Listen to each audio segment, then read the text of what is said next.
Hello friends, स्वागत है आपका नियति की आवाज में। तो आज की हमारी कहानी का टॉपिक है पिता के संस्कार।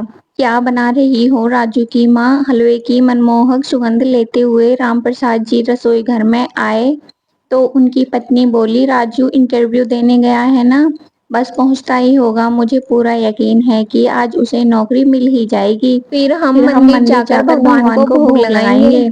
हाँ भाग्यवान, अब हमारी सारी परेशानियां दूर हो जाएंगी। जीवन भर मेहनत करते हुए पाई पाई जोड़ी थी, घर गिरवी रखकर लाखों का कर्ज उठाया था, तब जाकर राजू को इंजीनियरिंग की पढ़ाई करवा पाए थे। अब तो बस खुशखबरी मिल जाए तो मैं गंगा नहा लूं। राजू के माता पिता अभी यह सब बातें कर ही रहे थे, तभी राजू घर के अंदर आया। चेहरे पर निराशा के भाव उफान मार रहे थे। उसका बुझा हुआ चेहरा देखते ही उसकी माँ का कलेजा थक से रह गया और वहीं पिता की आंखों में बसे स्वप्न महल की एक एक ईंट की धराशायी हो गए। थोड़ी देर में निर्णायक स्वर में राजू बोला, पिताजी, अब मैं भी आपकी तरह ही गार्ड की नौकरी कर लेता हूँ। जब तक अच्छी नौकरी नहीं मिलती तब तक खाली तो नहीं बैठ सकता, घर का खर्च तो चलाना ही चाहिए। कहते हुए राजू का स्वर रुआंसा हो गया और इतना सुनते ही उसके पिता के पैरों तले जमीन खिसक गई। फिर निराश और हताश स्वर में बोले, जैसी तुम्हारी मर्जी बेटा। राजू ने गार्ड की नौकरी करनी शुरू कर दी। लेकिन आस पड़ोस और रिश्तेदार भी कहाँ छोड़ते हैं। यही नौकरी करनी थी तो क्या जरूरत थी बाप पर इतना कर्जा चढ़ाने की। अक्सर राजू को यह सुनने को मिलता और सुनते ही उसका कलेजा छलनी होने लगता। इधर कर्जदारों से आए दिन निपटते निपटते उसके पिता भी थक चुके थे।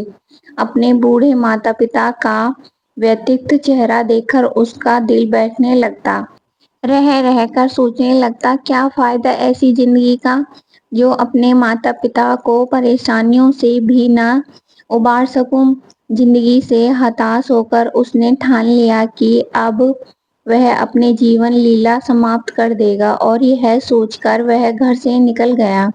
जितनी तेजी से उसके कदम चल रहे थे उससे भी ज्यादा तेजी से उसके दिमाग में निराशापूर्ण विचार आते जा रहे थे।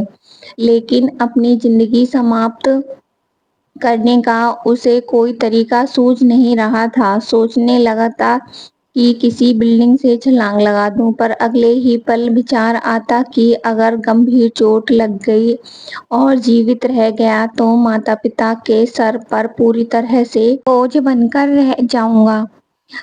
इसी उधेड़-बुन में वह सड़क पर चलता जा रहा था। सोचते सोचते अचानक वह सड़क के बीचों बीच आ गया। इससे पहले कि वह कुछ समझ पाता, सामने से एक बड़ी सी लग्जरी कार आई और उसे जोर से टक्कर मार दी। टक्कर लगते ही राजू उछलकर सड़क के दूसरे किनारे पर जा गिरा और बेसुध हो गया। कुछ ही देर में मीडिया वालों ने यह बात आग की तरह फैला दी कि देखो, बड़े बड़े बिजनेसमैन इस तरह अपने घमंड में चूर होकर अंधाधुंध गाड़ी चलाते हैं कि गरीब लोगों की जिंदगी की कीमत तक नहीं जानते। ऐसे घमंडी लोगों को सजा मिलनी ही चाहिए। जिस गाड़ी से राजू की टक्कर हुई थी वह गाड़ी शहर के एक बहुत बड़े बिजनेसमैन सुशील कुमार की थी, जो एक राजनीतिक पार्टी के सदस्य भी थे और वह बहुत ही ईमानदार और देशभक्त व्यक्ति थे। सुशील कुमार जी कोई गलत काम करने में विश्वास नहीं रखते थे और न ही किसी भ्रष्टाचारी का साथ देते थे। लेकिन आज जब उनकी गाड़ी से एक गरीब को गंभीर चोटें लग गईं तो अन्य राजनीतिक पार्टियों के सदस्यों को उन्हें बदनाम करने का मौका मिल गया था। हालांकि राजू को उन्होंने ही अपनी गाड़ी से अस्पताल पहुंचाया और भर्ती कराया था, परंतु फिर भी उन्हें बदनाम करने की साजिशें जारी थीं और इसी के चलते दो लोग राजू के पास आए। राजू उसी समय होश में आया था। उन लोगों ने उसे मुंह मांगे पैसे का लालच देते हुए सुशील कुमार जी के खिलाफ बयान देने को कहा और चुपचाप वहां से चलते बने। थोड़ी देर में सुशील कुमार जी भी वहां पहुंच गए और मीडिया वालों ने उन्हें घेर लिया, परंतु किसी से बात न करते हुए वह तुरंत राजू का हालचाल जानने के लिए उसके पास पहुंचे। लेकिन राजू का बयान लेने के लिए पुलिस इंस्पेक्टर वहां पहले से ही पहुंच चुके थे और सवाल कर रहे थे, राजू एक्सीडेंट कैसे हुआ, क्या तुम्हें कुछ याद है? राजू ने 2 पल के लिए अपनी आंखें बंद की और उसे अपने पिता की दी गई शिक्षा याद आने लगी कि चाहे जो कुछ भी हो जाए लेकिन हमेशा सच के साथ खड़े रहना। तभी राजू बोला, इंस्पेक्टर साहब, यह एक्सीडेंट केवल मेरी गलती के कारण ही हुआ है। मैं उस समय बहुत ज्यादा परेशान था और चलते चलते न जाने कैसे मैं सड़क के बीचों बीच पहुंच गया और अचानक एक्सीडेंट हो गया।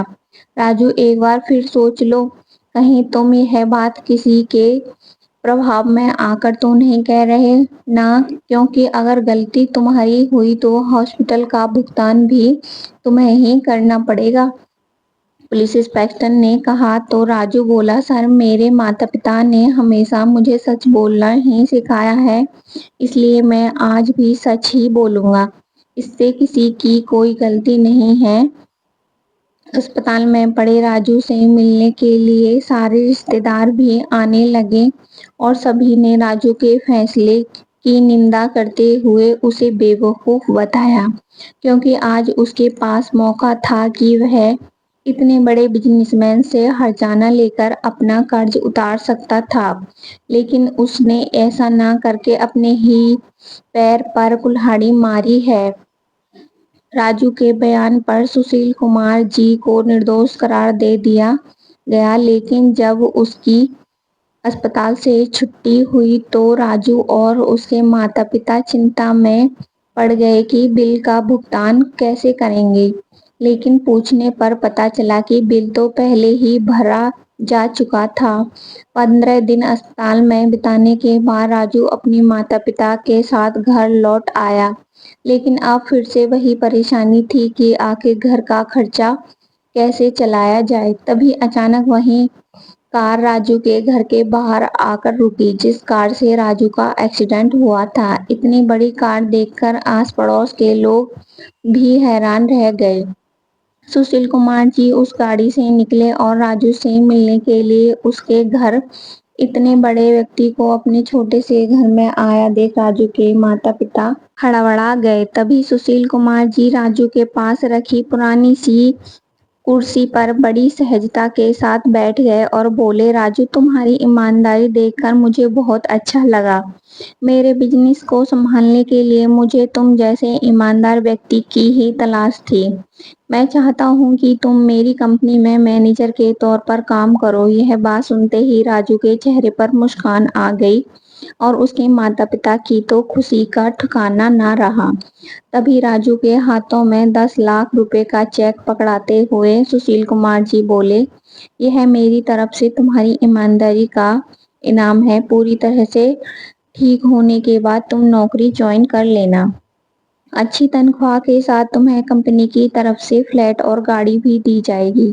इतना सुनते ही राजू के माता पिता की आंखों से आंसू बह निकले। उन्होंने हाथ जोड़ते हुए सुशील कुमार जी को धन्यवाद कहा तो सुशील कुमार जी बोले, शुक्रिया तो मुझे आप लोगों का करना चाहिए। आपके पास मौका था और आप उस मौके का फायदा उठाकर मुझसे मुंह मांगी रकम हड़प सकते थे, लेकिन आपने ऐसा नहीं किया। मुझे खुशी है कि आज के समय में भी ऐसे ईमानदार लोग मिलते हैं। ऐसा कहकर सुशील कुमार जी ने राजू को अपना फोन नंबर दिया और चले गए। राजू और उसके माता पिता अभी तक यकीन नहीं कर पा रहे थे कि नियति भी कैसे कैसे खेल रचती है। उनकी आंखों से खुशी के आंसू थमने का नाम ही नहीं ले रहे थे। आज राजू की मां ने फिर से हलवा बनाया और भगवान को भोग लगाने के लिए खुशी खुशी मंदिर गई।